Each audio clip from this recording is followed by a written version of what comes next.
Before game 5, I need to say something as a Knicks fan, because for some people, this is just basketball. For some people, this is just another NBA Finals game. For some people, this is just the Knicks, the Spurs, Madison Square Garden, San Antonio, Jalen Bronson, OG Anunoby, Karl-Anthony Towns, Mike Bridges, Josh Hart, Victor Wembanyama, and one more win. But for me, this goes back to 1999, back to being 12 years old, sitting there with my dad watching the New York Knicks go on a finals run that I didn't honestly fully understand at that time. But I felt it. I felt the tension, the hope. I felt the city changing because of that final. As a group, we all felt that every basket was important. More than anything, I felt what it meant to believe in the Knicks. Because before that, to be honest, I didn't really have my own New York championship moment. I wasn't born yet for the Giants' first Super Bowl in '87. I was too young to remember the Giants beating the Buffalo Bills in the '91 Super Bowl. I didn't truly experience the 1994 finals run against the Houston Rockets because by '91, I was living in another country. I was experiencing a different life. I wasn't in the States. So I never got to be part of most of these 90s championship runs and with some wins and some losses. So I didn't experience the Knicks 94 finals run. I wasn't in the country to feel what New York felt when the Rangers won the Stanley Cup in 1994. And I didn't get to live the Yankees' 1996 World Series win the way other New Yorkers did. So for me as a kid, the first real New York sport championship opportunity that I remember feeling in my soul, feeling in my heart, was the 1999 Knicks. That was the one. That was my first time understanding what it felt like when your team gets close. Not just good, not even competitive, close to history, close to a parade in the Canyon of Heroes, close to something your family will talk about forever. And that season was already weird to begin with. It wasn't the normal season that we usually get. It wasn't the regular 82-game NBA schedule because it was the lockout year of '99. And our season was shortened to just 50 games. The season didn't even start in the fall like it usually did. It started in February. Everything felt rushed. Everything felt chaotic. And the Knicks weren't some dominant team cruising into the playoffs. They were fighting to just be there. They were struggling. They were barely holding on to it. Towards the end of the season, on the brink, honestly, of missing the playoffs, New York fired the manager at that time, Ernie Grunfeld. The pressure was heavy on them, and somehow, some way, the Knicks barely got in. They were the 8th seed, the last freaking spot, the final ticket. The team, everybody looked and said, "Nice story, but it won't freaking last for a minute." But then came their game against Miami, the number 1 seed in the East. The Heat were supposed to end the Knicks early. Most people saw it. They were supposed to remind the Knicks who they were, supposed to honestly send New York home.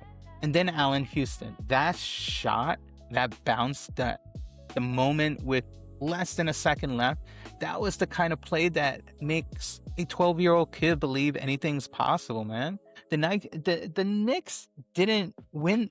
They just didn't win that game. They knocked off the number 1 seed. Not many teams get to say that. They shocked the East. They told the league, we are not supposed to be here, but we're not leaving. Then came Atlanta. Mutombo guaranteed victory, and the Knicks swept them 4 straight. No debate, no soft behavior. Just New York basketball at this point. And suddenly the team that barely made the playoffs was in the Eastern Conference Finals against Indiana, against Reggie Miller, against the team that always seemed to be standing in the Knicks freaking way. But for us, luckily, came Larry Johnson, game 3. The Knicks down late. Madison Square Garden holding its breath. A 3-pointer, a foul, a free throw, a 4-point play. One of the greatest Knicks moments ever wasn't just a basketball play. It was New York refusal to die in the damn playoffs. That was the Garden at that point turning into a church. It was every Knicks fan screaming at the same time. That was the moment where you looked at the screen and said, wait, are we gonna honestly really do this right now? But that run came with pain, unfortunately, because after all that, unfortunately, Patrick Ewing went down and Larry Johnson was hurt. The Knicks, as a team heading towards the finals, were limping. They were wounded and overall exhausted, and still they won. They beat Indiana, they won the Eastern Conference, and they became the first 8th seed to ever reach the NBA Finals at that time. And then in San Antonio, the San Antonio Spurs, Tim Duncan, David Robinson, the dynasty before we fully knew it was a damn dynasty. And for a 12-year-old kid watching with his dad, that finals felt like magic, but it didn't end the way we wanted. The Spurs won. The Knicks actually got their butts handed, unfortunately, because of the injuries. They lost. And I remember being heartbroken about it. And it wasn't like a, oh, well, maybe next year kind of heartbroken. I mean, that childhood heartbreak where you really believe your team was supposed to come back, because where you think of the story for them is only pause for that circumstance and not really over, and we thought that it was just the beginning for the Knicks. For me, at least, that's what I thought.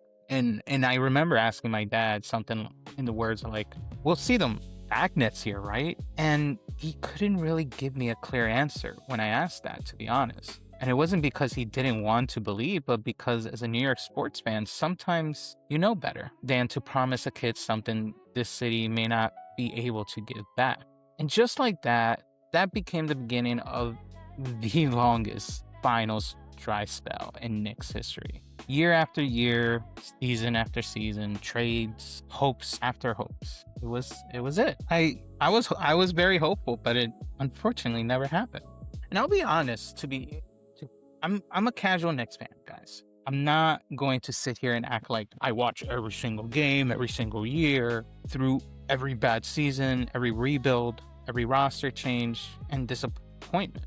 I came in and out throughout the years, but I always rooted for my New York teams. That is just part of being from here. You ride with the city. And when it comes to the Knicks, there is something different about this team, because in New York, most of our sports are split.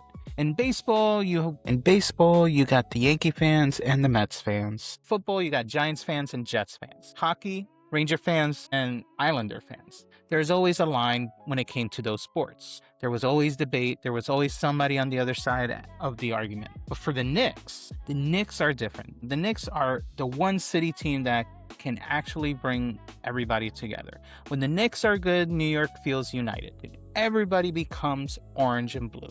And yes, before anyone says anything, yes. Brooklyn has the Nets now. But let's be really real for a minute. For a lot of older New York fans, the Nets will always feel like the New Jersey Nets first. The Knicks are the city. The Knicks are Madison Square Garden. The Knicks are all 5 boroughs. The Knicks are the subway ride. The Knicks are always the office of conversation. The Knicks are the barbershop debate. The Knicks are the person yelling, "Go New York, go New York, go," in the streets because they saw somebody wearing a Bronson jersey. That is why this moment feels bigger than basketball at this point. This is not just the Knicks fans going crazy and destroying the city. This is New York City at this point going crazy. The city feels like it is getting turned upside down by this run. Everywhere you go, people are talking about it, at work, on the train, on the streets, in group chats, even in bars, bodegas, living rooms. People who barely watched the regular season are locked in now. People who came in and out are back. People who gave up years ago are back. People who remember 1999 are emotional at this point, including myself. People who were not even alive in 1999 are finally, hopefully, understanding what this means. That is honestly the power of the Knicks. They can wake up the entire city.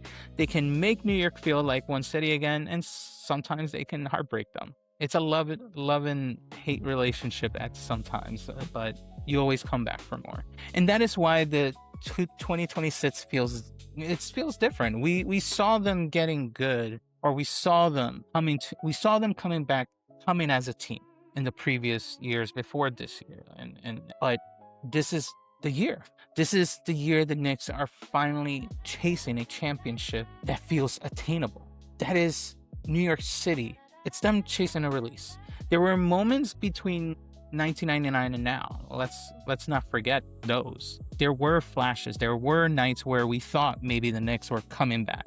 There was the Carmelo-Anthony era, and let's be real, Melo gave New York hope again. We can't forget about that. He made the Garden feel dangerous again. He made the Knicks basketball feel important again.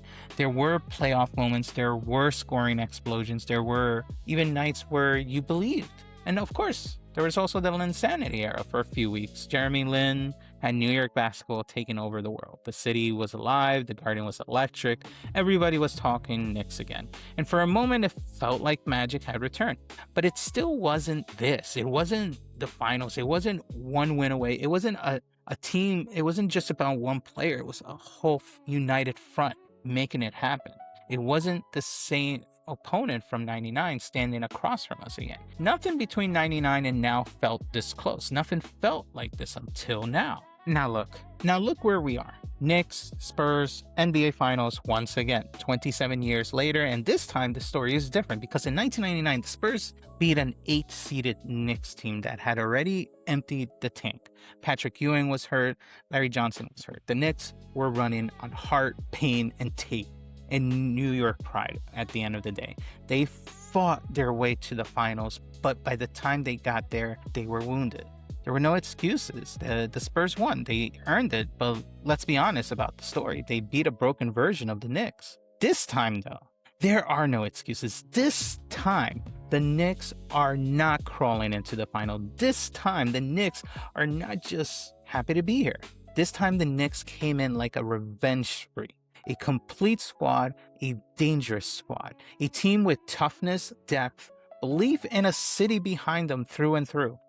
This is not the 1999's wounded team. This is not a miracle 8 seed trying to survive. This is the team that came to finish. Brunson is carrying the soul of the city at this point on every possession, every drive, every shot, every late game decision. He plays like he understands the weight of the jersey. He plays like he knows this city has been waiting. OG Anunoby just gave Knicks fans a finals moment that will be replayed in their minds forever. The block, the tip, the composure, the toughness, the kind of play that turns a game into history. Karl-Anthony Towns is battling, he's rebounding, he's fighting, he's giving this team another dimension. Mikal Bridges is defending, Josh Hart is doing the dirty work, the loose balls, the rebounds, the effort plays. The stuff that doesn't always make the headline, but wins championships. This team has scars. This team also has the heart. This team has New York written all over it. And honestly, the wildest part, this series is starting to feel like the inverse version of 1999. In 1999, the Spurs took control for the most part. They beat the Knicks in 5. San Antonio won game 1. They also won game 2. The Knicks stole game 3, then San Antonio won game 4, then San Antonio closed it in game 5. And it was a heartbreak. That was the ending. But now, 2026 is staring us in the face with the mirror image. Knicks winning game 1 and game 2, and at San Antonio's home, and then Spurs taking game 3, unfortunately. But then Knicks come back with an amazing game 4. And now game 5 is sitting there, waiting. Same opponent, same final stage. Different ending? This is not just a rematch at this point. This is not even, it doesn't feel like a coincidence anymore. This feels like poetry, basketball poetry at this point. This feels like a sequel 27 years in the making. It's the universe, I feel, telling us, do you want to finish what broke your heart? For many of us. And game 4 felt like one of those moments where history started bending. The Knicks were down big. Like, the arena was quiet. And it was the kind of deficit where people start making peace with game 5 being harder. And it was the kind of deficit where fans started getting, like I said, quiet. Because the arena was quiet. All over the internet was quiet. It was the deficit where the old Knicks trauma started whispering, here we go again. But this team didn't fold. This team came back. They fought. They clawed. They turned a nightmare into one of the greatest comebacks wins in NBA Finals history. And when OG Anunoby tipped that ball in, when Knicks took that lead, when the Garden exploded, that it wasn't just a win anymore. It was a warning shot for everyone. That was New York saying, we are not waiting anymore. And now the Knicks are up 3-1 with just one win away. One win away from the first Knicks championship since 1973. One win away from shutting up decades of jokes. One win away from every same old Knicks comment turning into dust. One win away from giving generational fans the memory that they have been begging for. One win away from making every heartbreak that we've had over the past years mean something. But honestly, we have to be clear about this. The job isn't done. We can't celebrate just yet. A 3-1 lead is still not a championship. Game 5 is still not the parade moment. San Antonio is not going to lay down. We know that. Wemby is not going to hand you anything at this point. The Spurs, the Game 5 is at Spurs home. They are going to be desperate. They are going to be more dangerous than ever. And that is exactly why this moment is important, because New York never had it easy. They have the chance to finish a story that we've been waiting for to finish for a while at this point. So for me, this has been personal, because 1999 was the first time I remember feeling like the Knicks could give my family a championship memory. I shared that run with my dad, and when they lost, I didn't just feel like the Knicks lost the series. It felt like something was taken away.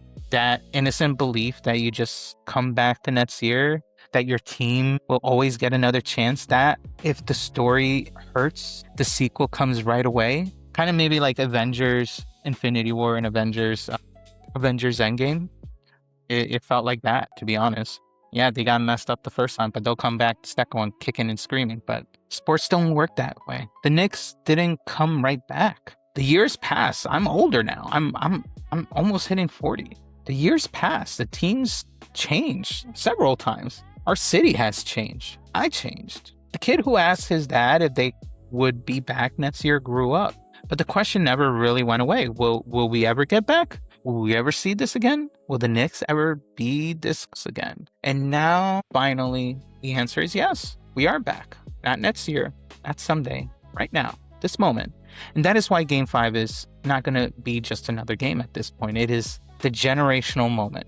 It is every old Knicks heartbreak sitting in the same room. It is 1994. It is 1999. It is the Melo years. It is Linsanity. It is every rebuild we've had, every false start, every draft lottery, every disappointment season, every maybe next year. And the fans who keep watching when there was no reason to watch. Every casual fan who came back because they felt the city changing. Every father and son who sat on the couch and believed. Every family that passed Nick Payne down like an inheritance. Every kid who became a fan during Heartbreak and never left. Now, the Spurs are in front of us again, and this time, New York has the chance to take back 1999. So, to Bronson, to Anunoby, to Towns, to Bridges, to Hart, to every man in orange and blue, go take it. Do not wait for permission. Do not play scared.